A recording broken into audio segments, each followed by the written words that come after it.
Tonight, the breaking news right now, the historic summit President Trump and Vladimir Putin have just wrapped up. We're expecting to hear from President Trump in just moments.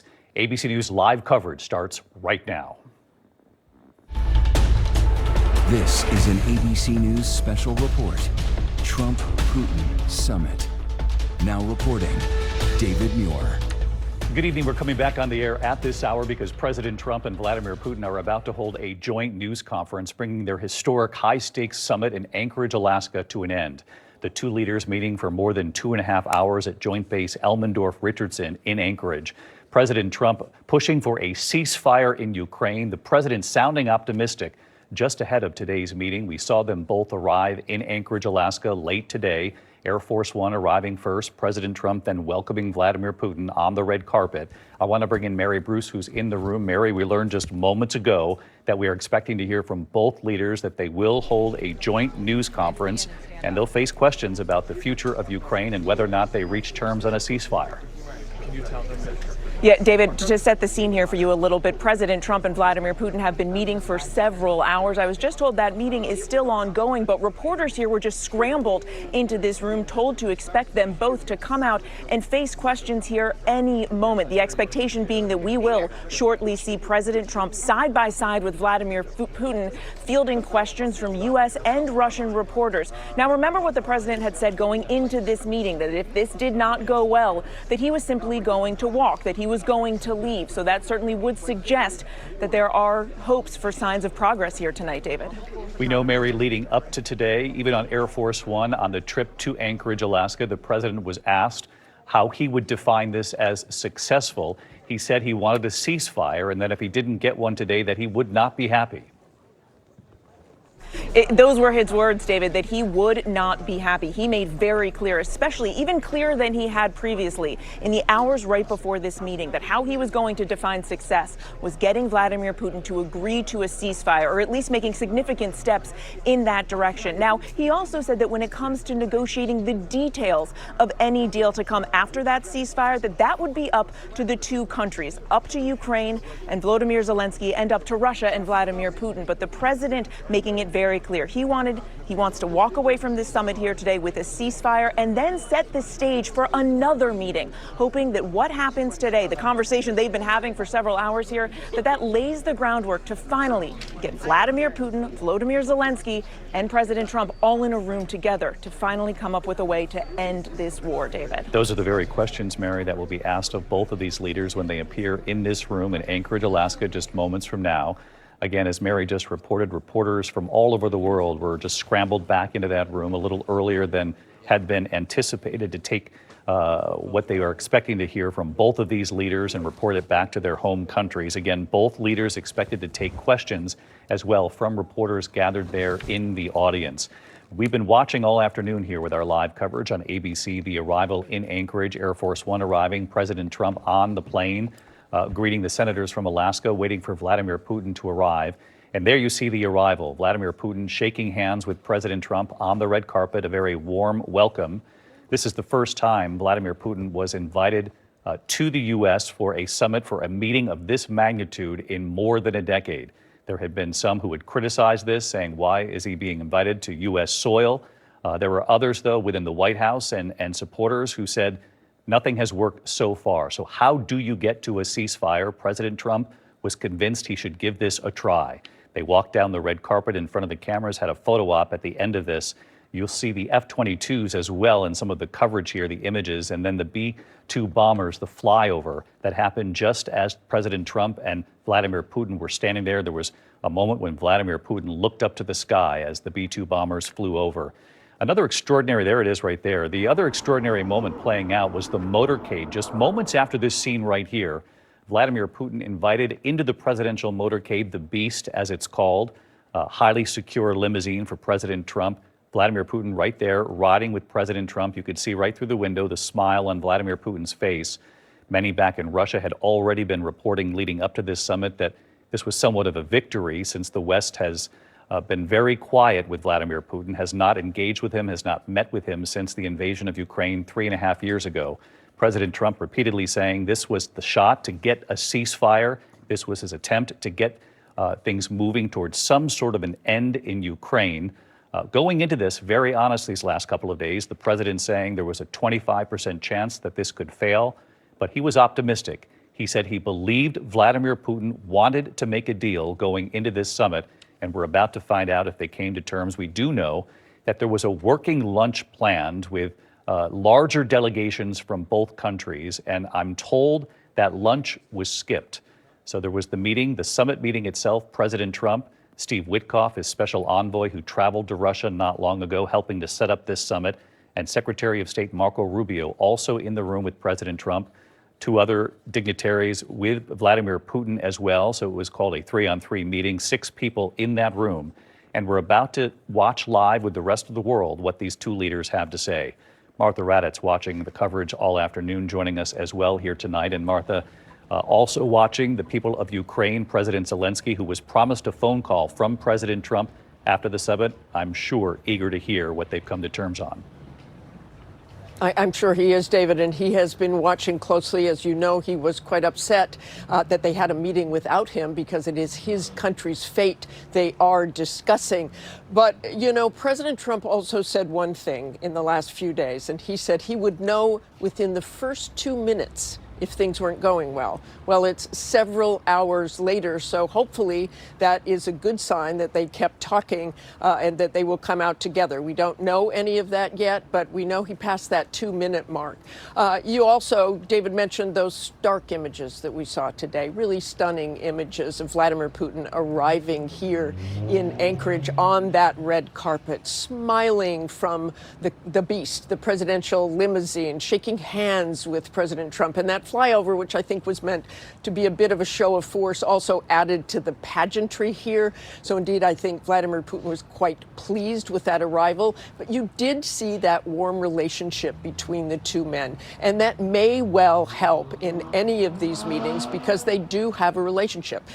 No one has been talking from the Western world, at least very few people from the Western world have been talking to Vladimir Putin since he invaded Ukraine in 2022, and certainly the first American president to speak to him since that time. Obviously, President Trump spoke to him during his first term, but not since the invasion that Russia invaded. And David, I couldn't help thinking truly of those stark images and the stark comparison when we think of that invasion and the city of Bucha, just 30 miles away from the capital city. You were there as well, and images of those mass graves. And today we are seeing this pomp with Russia's president, the man who went in and was responsible for that. David? Martha Raddatz with us here all afternoon and again here at 6:30. Martha, thank you. For those of you joining us now, about 6:38 here in the East. Many of you would normally be tuning in for World News Tonight.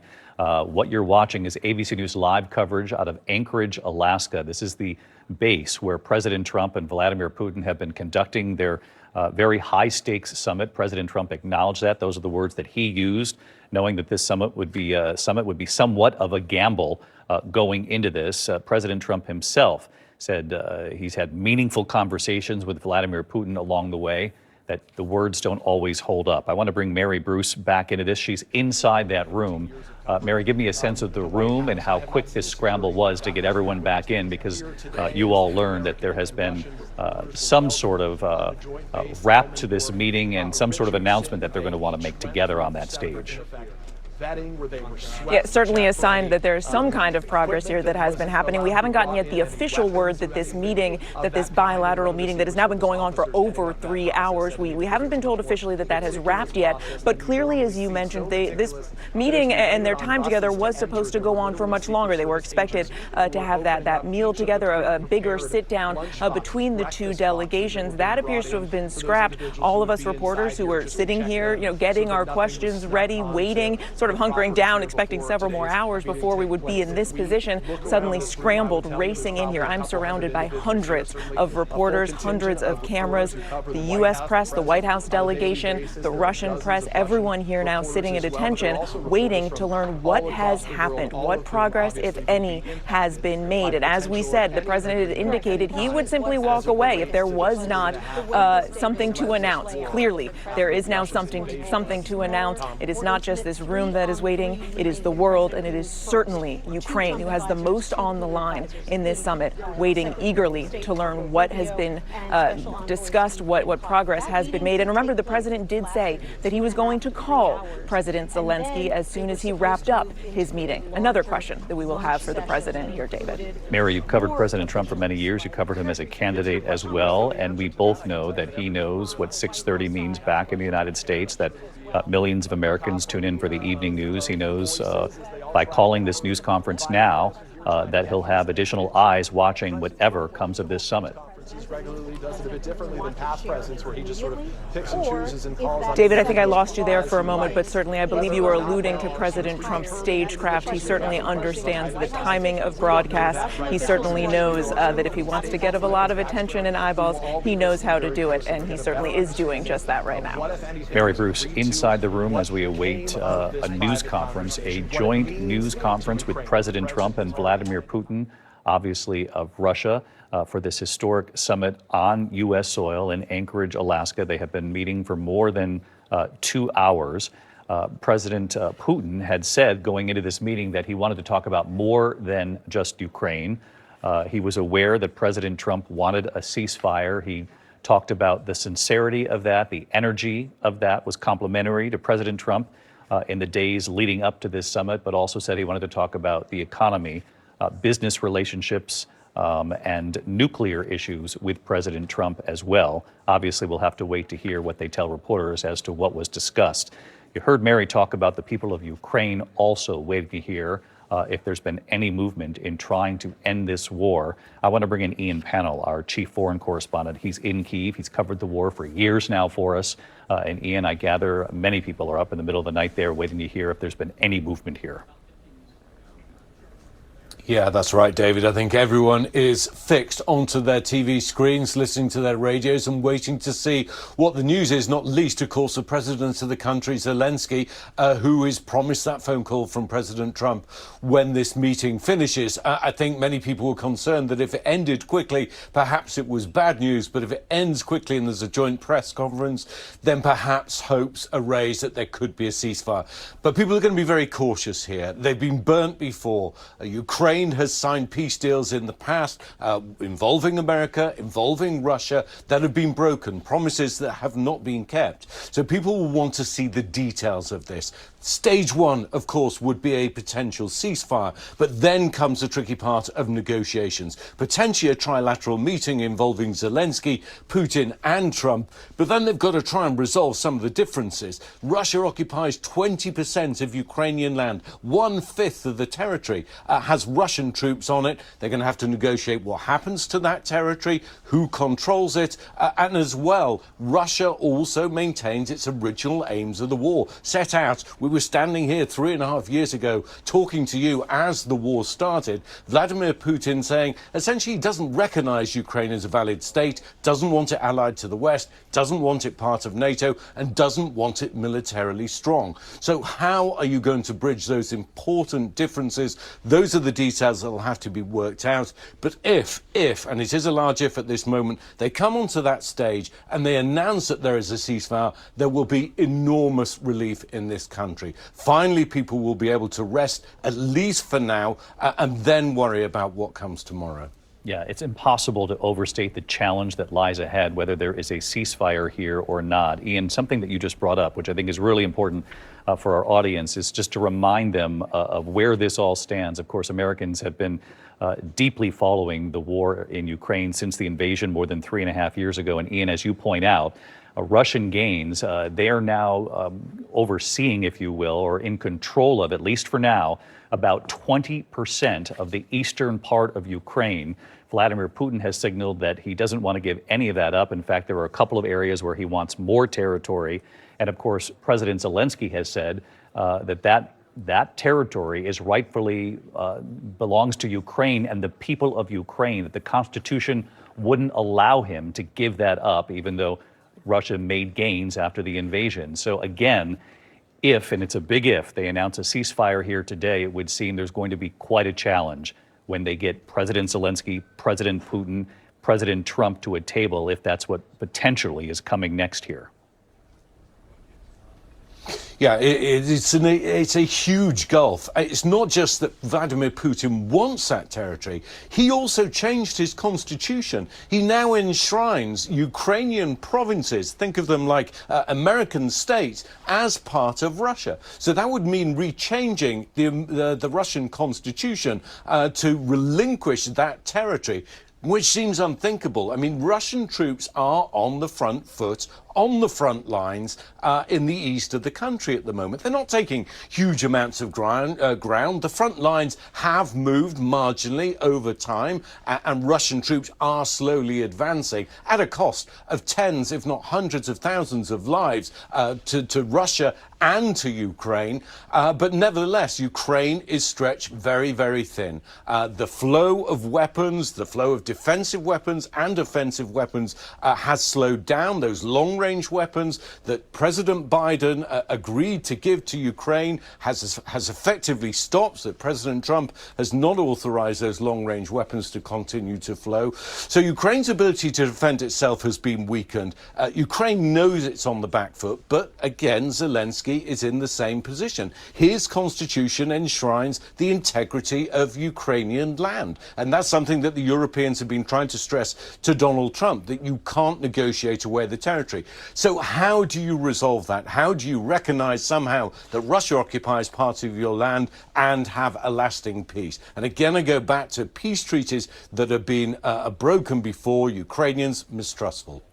Ian Panel in Kyiv for us. Ian, we appreciate your reporting, your insights today, and of course for years now covering this war. So many of us on this team have been to Ukraine a number of times. Martha Raddatz included in that. I've been there. We've brought the broadcast there many times during this war, interviewed President Zelensky in the middle of all of this. And again, as Mary pointed out earlier, President Trump did promise President Zelensky during conversations earlier this week that he would call him after this summit wraps up to give him a readout of what played out. We did show this video. I want to show it again and again. This is a live picture. The moment those two leaders walk out, we will carry it live, so you're not going to want to tune away. We'll hear from them if there's been progress made here today in Anchorage, Alaska. But moments ago, we got images in of Vladimir Putin. It appeared to show him leaving the summit after more than 2.5 hours or so with President Trump, 2 delegates with Vladimir Putin, 2 delegates, Steve Witkoff and Secretary of State Marco Rubio, with President Trump. I would gather they're preparing to now come out onto that stage in front of the International Press Corps. Rachel Scott is in that room. And Rachel, it's my understanding when we saw everyone sort of hold up their phones there for a moment, I think people at home watching this live might have wondered, does that mean the president's coming out? But Steve Witkoff, the special envoy who was in Russia, helped to set up this summit, who was there again today, was walking into the room. That's exactly right, David. It was the special envoy, Steve Witkoff, who walked into the room. He sat in the first row there, and there are still several seats that are empty. Witkoff actually just left the room right now, a sign that it's very unclear when exactly this potential press conference is going to be starting. This was a complete and total scramble, the timeline shifting up, the White House calling on officials and calling on us to quickly assemble and come into this area and await for the arrival of President Trump and possibly President Putin. We did notice that they were doing mic checks on 2 of the podiums that are here. Steve Witkoff played a very critical role, as you mentioned, David, in setting up today's summit and today's meeting. I traveled with the president on Air Force One here to Alaska, and it was notable just how aligned his message was with our European allies following a big call that they all had. The president telling me that today his goal is to get Ukraine and Russia to a table to negotiate a ceasefire at some point, but it would be up to Ukraine, and it would be ultimately their decision to decide if there are any territorial swaps. Of course, we have heard from Ukrainian President Zelensky. He has been adamant that that should not happen unless there are security guarantees, which the president says that he is open to. David. Well, Rachel, we have our normal viewers who are watching at 6:30 and those around the country who've tuned in a little earlier than normal because of our live coverage here tonight. And in reading the tea leaves, I don't want to get ahead of ourselves too quickly here, Rachel, but just reading the tea leaves, President Trump said going into this summit that if it didn't go well, he could potentially walk out, return to Washington, but that even if it didn't go well, he would address reporters at least on his own. And the fact that you point out that they tested both mics, that the media has been told to expect a press conference with both leaders would portend perhaps some movement here on trying to get some sort of resolution to get everyone to the table here. Yes, David, and I'll tell you that even 20 minutes into the flight on Air Force One, we did get a surprise visitor. It was the President of the United States. He suddenly came back. He spoke to reporters, and he was very clear that he would be willing to walk out of this meeting if he did not get what he needed or did not hear what he needed to from the Russian president. So the sign that, and the fact that this has now gone on, I was in that earlier spray inside of the room when we saw these two leaders sitting side by side. I shouted several questions at President Putin about a ceasefire and if he would stop killing Ukrainian civilians. Putin did not respond, although he did appear to whisper something back to me. But just the sign that this has lasted this long is a sign that there could be potential progress at the very least. Either way, the president said that he was prepared to come out here and address the cameras, and now we're waiting to see if President Putin is going to join him, David. Rachel Scott, part of our team right there in Anchorage, Alaska. Mary Bruce also in the room. And Mary, I see people holding up their cameras right now. And of course, that there you go. Some of the dignitaries now entering the room. Sergei Lavrov among them, right there in the front row, part of the Russian delegation. Steve Witkoff, we know, entered the room, then left the room. We were getting sort of a play-by-play. Susie Wiles, the chief of staff for the White House, entering the room now. Secretary Bessent, Treasury Secretary Bessent, among others there, part of the U.S. delegation. Of course, in Anchorage, Alaska, for this historic summit with Vladimir Putin, the defense secretary as well. You heard Martha Raddatz talk earlier about how President Trump had said going into this that he would know, and fairly quickly, if there was going to be progress with Vladimir Putin. Halfway through the week, they did lower expectations a bit, saying that this was going to be, in some ways, a listening exercise. But the president remaining optimistic all week long, and even on Air Force One, as Rachel Scott just reported, she was on Air Force One traveling with the president. He sounded optimistic as well. He believed, he said late this week, that Vladimir Putin was coming to this summit because he wanted to make a deal of some sort. President Trump confident that, and there you have Secretary of State Marco Rubio, who was also in the room with President Trump and Vladimir Putin, along with Steve Witkoff. Of course, we'll learn more about what played out in that room. More than 2.5 hours, this summit in Anchorage, Alaska. We were told that there would be some sort of a working lunch, working session of sorts with larger delegations from both countries that would follow the summit itself between these two leaders. We were told that was scrapped. And as we've been reporting here, reporters from the International Press Corps were scrambled, if you will, told to get into the press room more quickly than they thought this would come for this joint press conference. And again, we have been saying here that President Trump had, leading into this summit, said that at the very least, I will address reporters on the backside. Even if it's not about what I want it to be, I will take questions from reporters in that audience. But they have been testing both microphones. You can see the Russian delegation there in the front row. Every indication, obviously, is that we're going to hear from both of these leaders on a day when the timing of this was moved up. The working session that followed the summit was scrapped. It would appear, and I don't want to get ahead of ourselves here, that there has been some sort of progress in this effort to try to get to a ceasefire. And again, President Trump has said repeatedly that the ceasefire was very important to him and a ceasefire today. But he also acknowledged that the Ladies and gentlemen, the President of the United States of America and the President of the Russian Federation of the United States and Vladimir Putin taking the stage. Let's watch and let's listen. We'll report on the backside.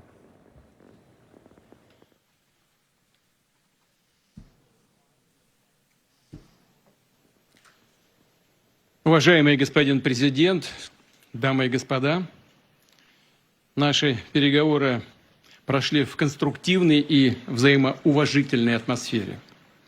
Были весьма обстоятельными и полезными. Хотел бы еще раз поблагодарить моего американского коллегу за предложение приехать на Аляску. Вполне логично встретиться именно здесь, ведь наши страны, хоть нас разделяют океаны, на самом деле близкие соседи. И я, когда мы встретились, вот, вышли из самолетов, я так сказал: добрый день, дорогой сосед, очень приятно видеть вас в добром здравии и живым. И по-соседски это очень звучит, по-моему, по-доброму. And I think that's some Нас разделяет только kind words Берингов that we can пролив, say да to и each то, other. там два We're острова separated by the Strait of между Bering, though there are two islands российским only и between the Russian американским island островом. and Всего the 4 U.S. island. They're километра. only 4 Мы kilometers близкие apart. соседи. We're close neighbors, Важно and it's a также, что fact. с Аляской связана It's also значительная important часть that общей Alaska истории has to do with our common heritage, common history between Russia and the U.S., and many positive events have to do with that territory. Still, there is tremendous cultural heritage back from the Russian America. For example, Orthodox churches and a lot of more than 700 geographical names of Russian origin. During the Second World War, it was here in Alaska that was the origin of the legendary air bridge for the supply of military aircraft and other equipment under the Lend-Lease program. It was a dangerous and treacherous route over the vast emptiness of ice. However, the pilots of both countries did everything to bring closer the victory. They risked their lives and they gave it all for the common victory. I was just in the city of Magadan in Russia, and there is a memorial there dedicated to the Russian and the U.S. pilots. And there are two flags, the U.S. flag and the Russian flag. And I know that here as well, there is such a memorial. There is a military burial place several kilometers away from here. The Soviet pilots are buried there who died during that dangerous mission. We're thankful to the citizens and the government of the U.S. for carefully taking care of their memory. I think that's very worthy and noble. We'll always remember other historical examples when our countries defeated common enemies together in the spirit of battle camaraderie and allyship that supported each other and facilitated each other.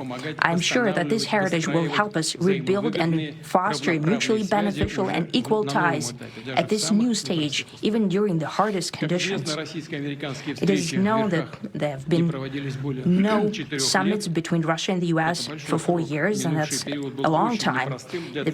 This time was very hard for bilateral relations, and let's be frank, they've fallen to the lowest point since the Cold War.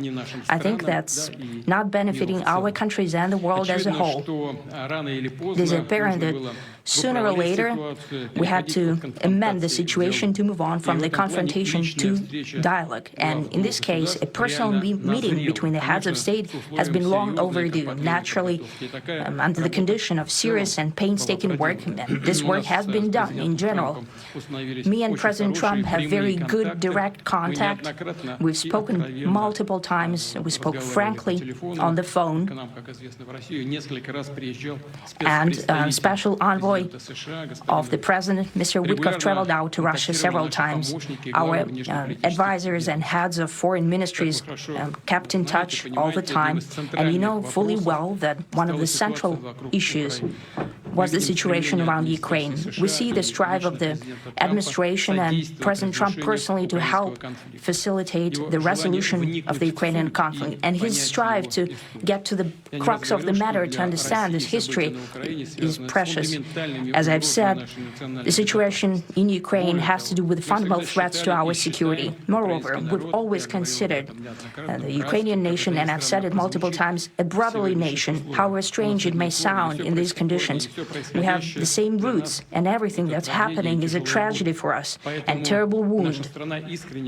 Therefore, the country is sincerely interested in putting an end to it. At the same time, we're convinced that in order to make the settlement lasting and long-term, we need to eliminate all the primary roots, the primary causes of that conflict. And we've said it multiple times, to consider all legitimate concerns of Russia and to reinstate a just balance of security in Europe and in the world on the whole. And I agree with President Trump, as he has said today, that naturally the security of Ukraine should be ensured as well. Naturally, we are prepared to work on that. I would like to hope that the agreement that we've reached together will help us bring closer that goal and will pave the path towards peace in Ukraine. We expect that Kiev and European capitals will perceive that constructively and that they won't throw a wrench in the works. They will not make any attempts to use some backroom dealings and to conduct provocations to torpedo the nascent progress. Incidentally, when the new administration came to power, bilateral trade started to grow. It's still very symbolic. Still, we have a growth of 20%. As I've said, we have a lot of dimensions for joint work. It is clear that the U.S. and Russian investment and business cooperation has tremendous potential. Russia and the U.S. can offer each other so much in trade, digital, high-tech, and in space exploration. We see that Arctic cooperation is also very possible, and our international context, for example, between the Far East of Russia and the West Coast of the U.S. Overall, it's very important for our countries to turn the page, to go back to cooperation. It is symbolic that not far away from here, at the border between Russia and the U.S., there is a so-called international date line. I think you can step over, literally, from yesterday into tomorrow. And I hope that we'll succeed in that.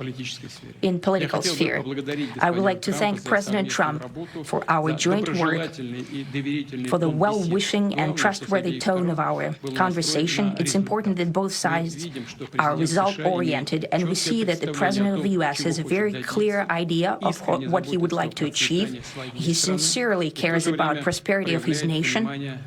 Still, he understands that Russia has its own national interests. I expect that today's agreements will be the starting point, not only for the solution of the Ukrainian issue, but also will help us bring back business-like and pragmatic relations between Russia and the U.S. And in the end, I would like to add one more thing. I'd like to remind you that in 2022, during the last contact with the previous administration, I tried to convince my previous American colleague that the situation should not be brought to the point of no return when it would come to hostilities. And I said it quite directly back then that it's a big mistake. Today, when President Trump is saying that if he was the president back then, there will be no war. And I'm quite sure that it would indeed be so. I can confirm that.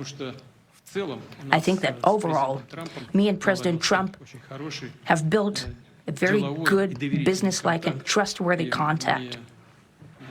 And I have every reason to believe that moving down this path, we can come, and the sooner the better, to the end of the conflict in Ukraine. Thank you. Thank you. Well, thank you very much, Mr. President. That was very profound. And I will say that I believe we had a very productive meeting. There were many, many points that we agreed on, most of them, I would say, a couple of big ones that we haven't quite gotten there, but we've made some headway.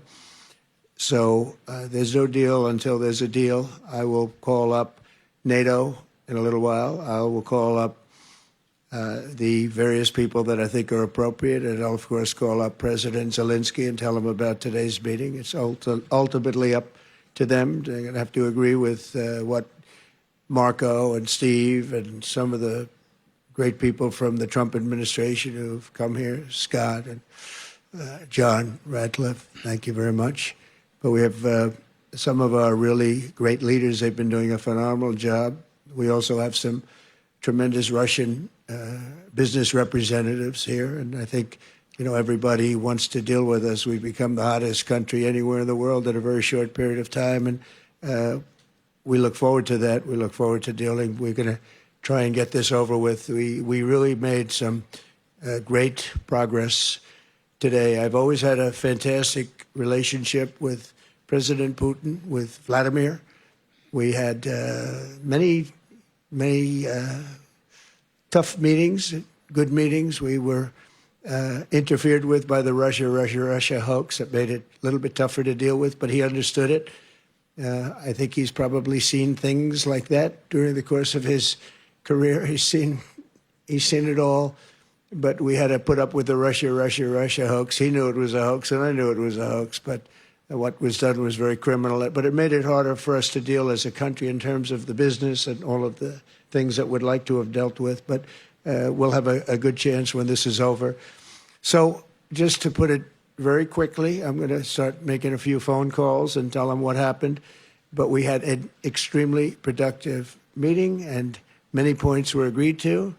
There are just a very few that are left. Some are not that significant. One is probably the most significant, but we have a very good chance of getting there. We didn't get there, but we have a very good chance of getting there. I would like to thank President Putin and his entire team, whose faces, who I know in many cases, other than that, whose faces I get to see all the time in the newspapers.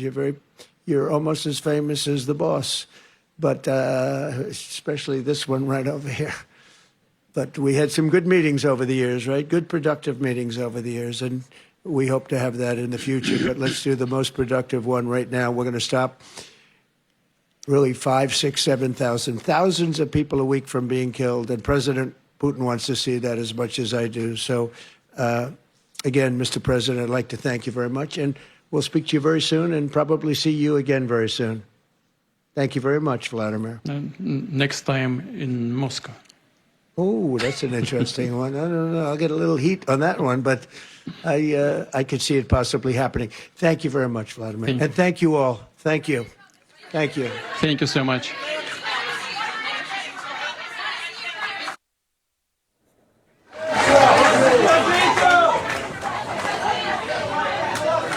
As we wait to see if the president will take any questions from the room.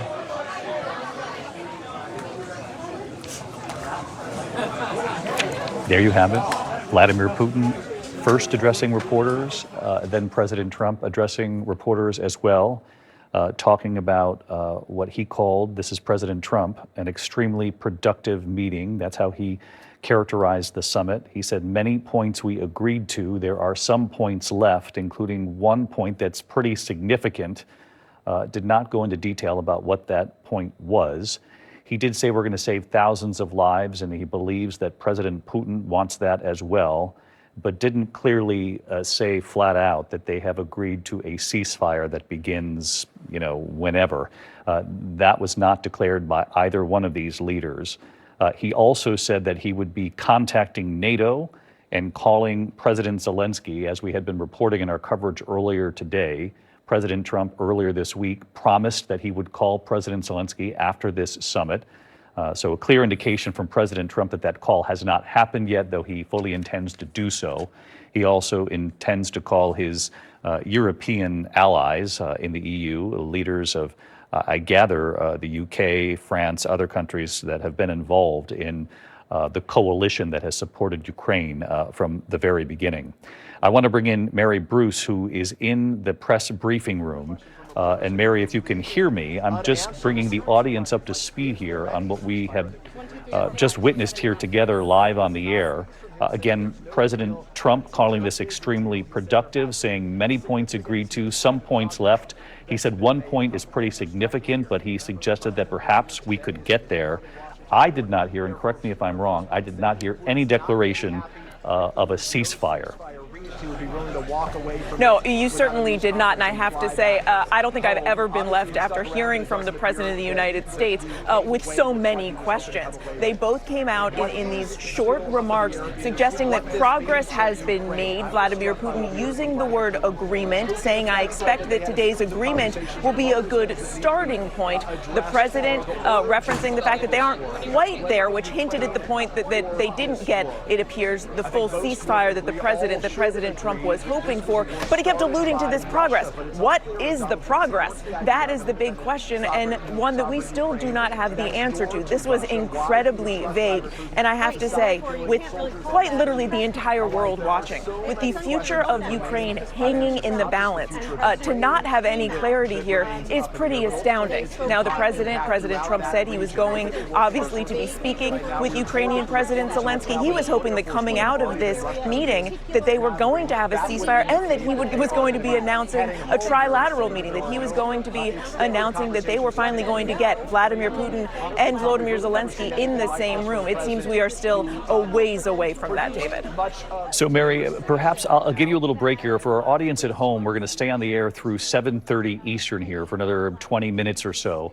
We're going to let our White House teams do some reporting here in the meantime. Mary and Rachel Scott also traveling with the president to try to see if we can get some some clarity from the White House about what this agreement is, because you did hear Vladimir Putin there at the top of the press conference, as Mary just alluded to, and I heard it as well. Vladimir Putin saying that they had reached an agreement, though he did not offer any details of what this agreement would be.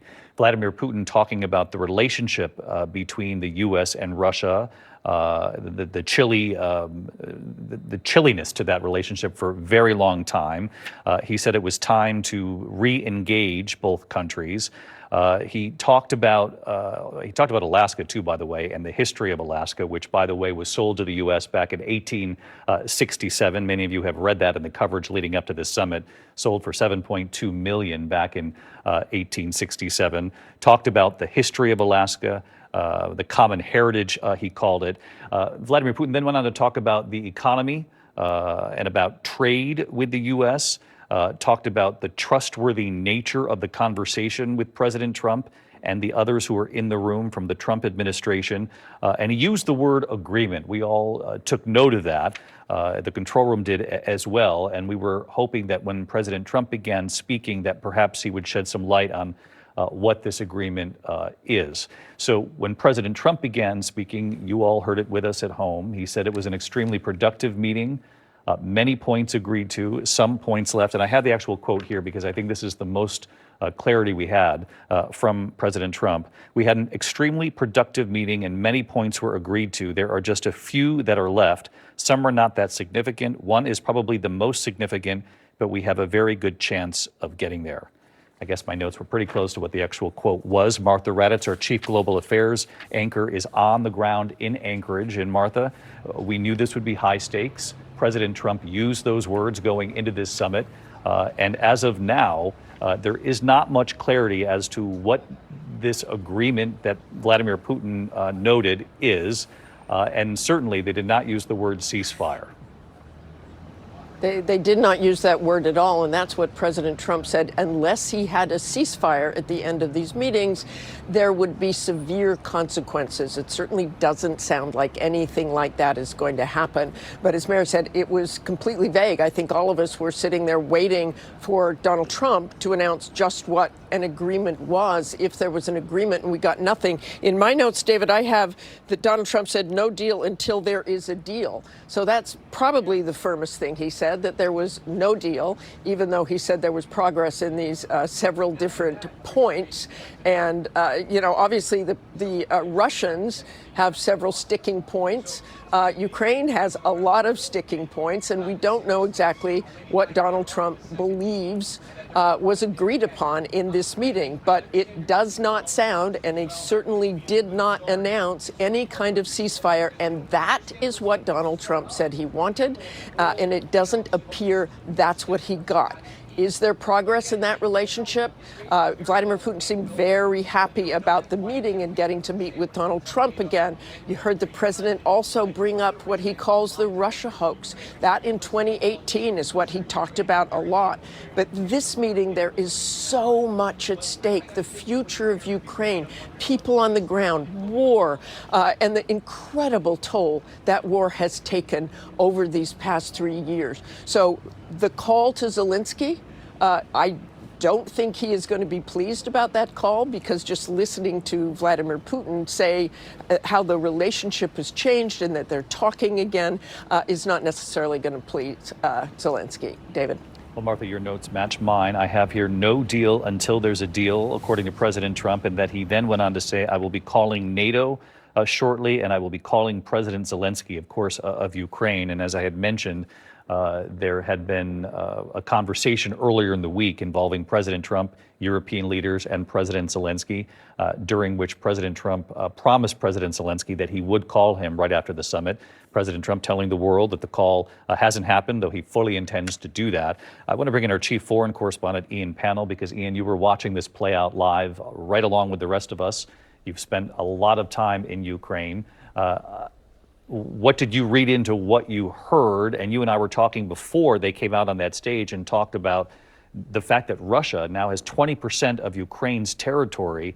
And obviously that falls into the category of what we think we heard from President Trump here. Points left, one pretty significant point. I would gather, once we learn the details of this, the significant point likely involves much of that land and who is going to get much of this 20% of this territory that Russia fully intends to hold on to, and that Ukraine has signaled it's not willing to give up.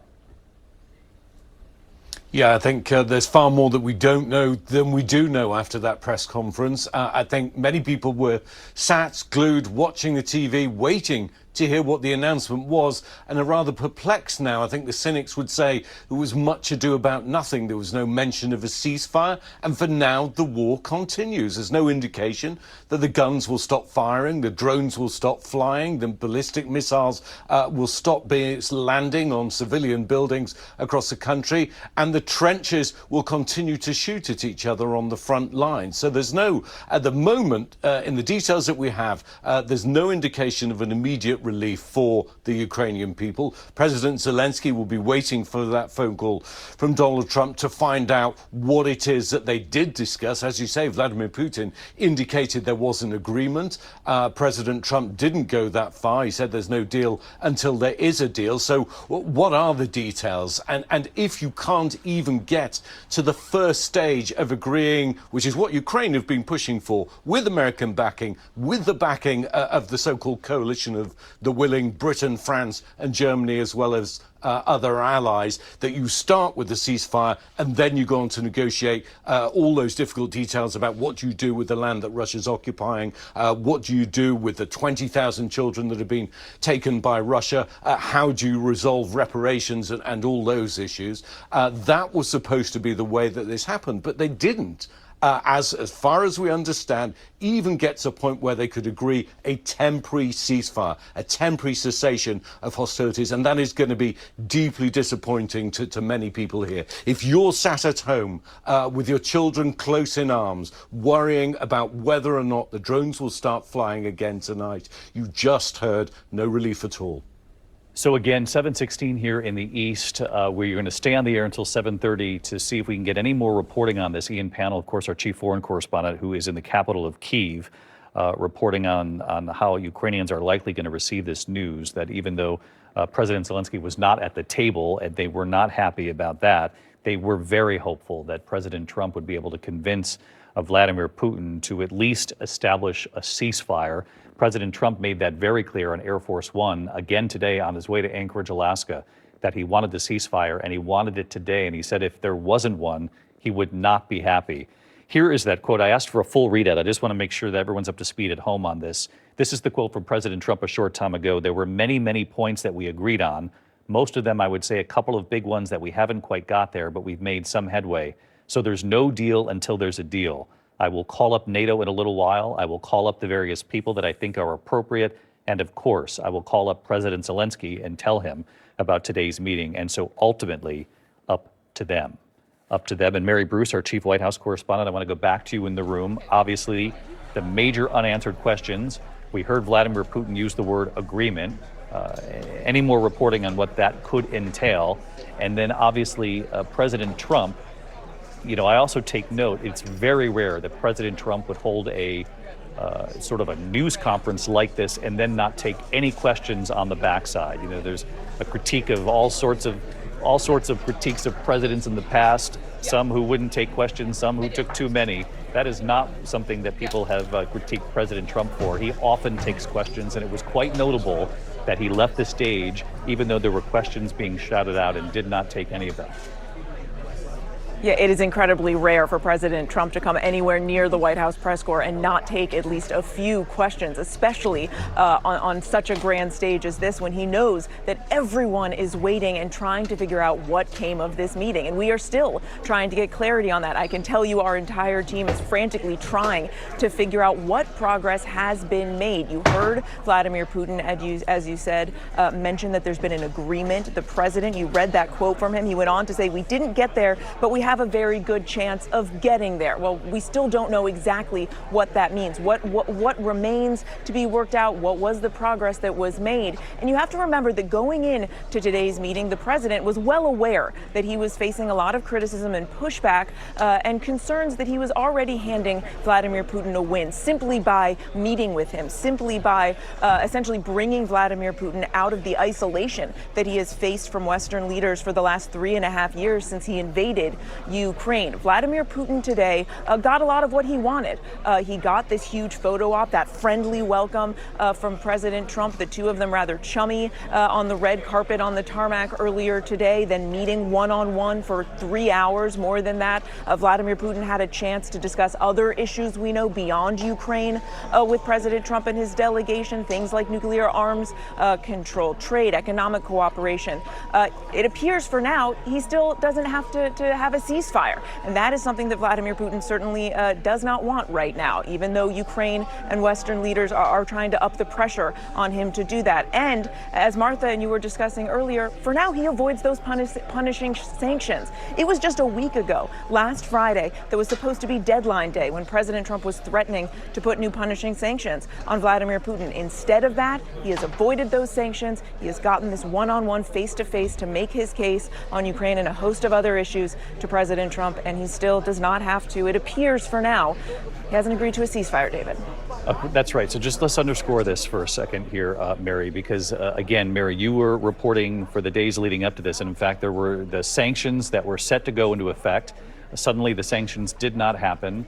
President Trump announces this summit will happen instead. Vladimir Putin would be invited to American soil for this summit. The president making the argument that nothing has worked until now, that this is worth a shot to bring him here to America, to give him this invite. The sanctions were taken off the table.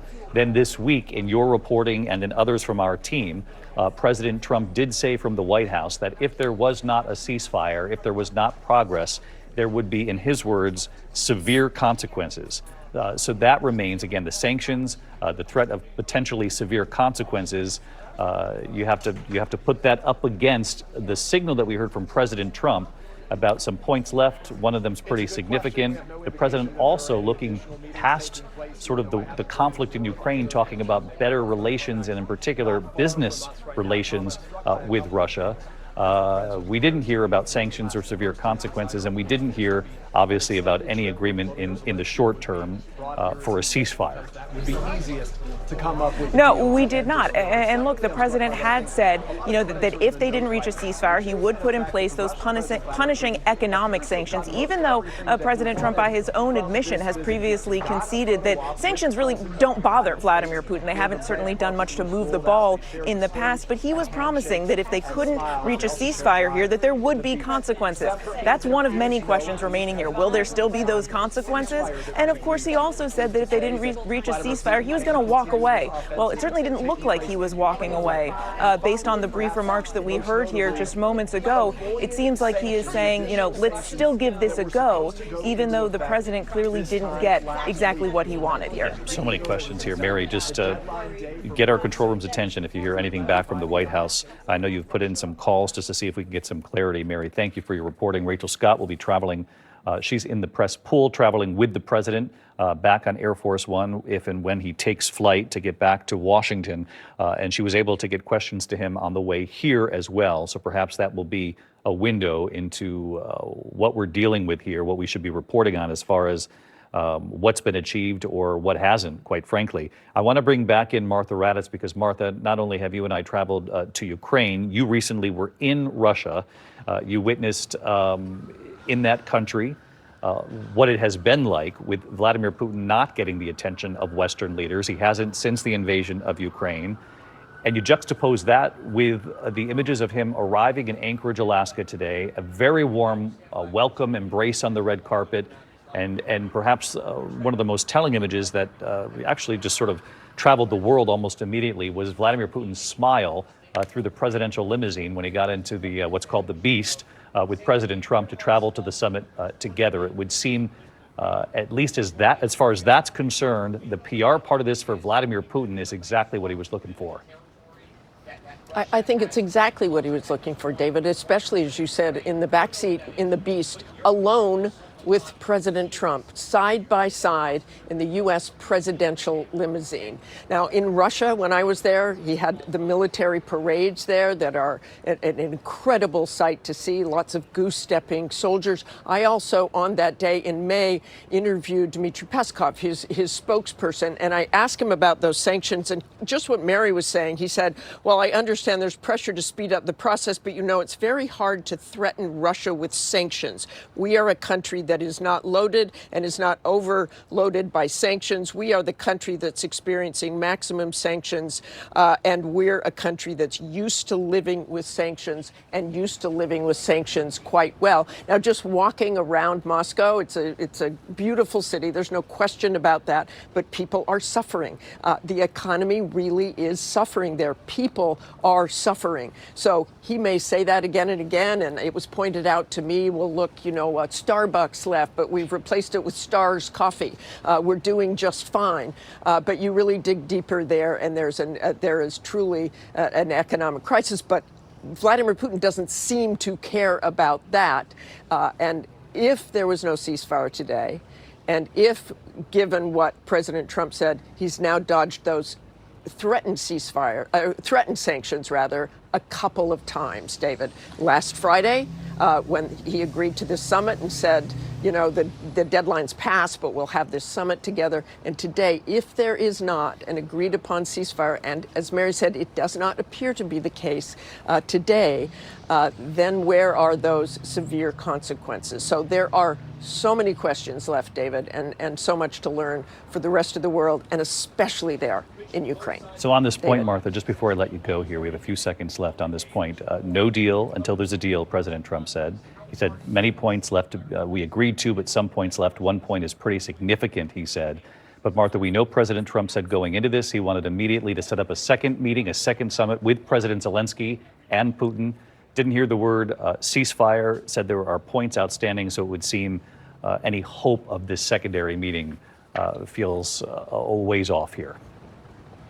It sure does. And he is talking to President Zelensky. I'm sure President Zelensky was glued to the television set watching to see what was happening here in Anchorage. But it really does seem a ways off with that meeting. And you know, is it the land swap they're stuck on? David? Our Chief Global Affairs anchor, Martha Raddatz, who is in Anchorage, Alaska, will be anchoring a special edition of This Week on Sunday.